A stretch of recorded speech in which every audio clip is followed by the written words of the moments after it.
Akasema utabaki na mimi hapa. Haya, katika nafasi anajaribu kuingia ndani ya box. Maxi anakataliwa ndani. Zouzoua!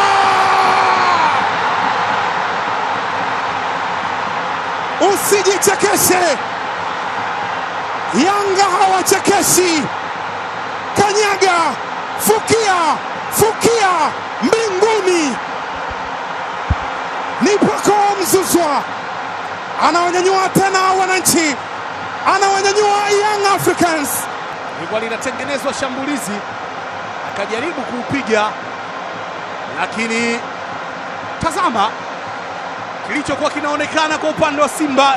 Walikuwa wanadhani kama ameotea hivi, lakini mtego wa kuotea ulikuwa umezuiliwa na mmoja kati ya walinzi ambaye alimuweka salama, Maxim Nzengeli. Akacheza golikipa yule, ulipunguzwa kasi, akaupikia Maxim Nzengeli mkono juu Nabi Keita, lakini wakamwambia sio mwendo wa mateka, Profesa anaweka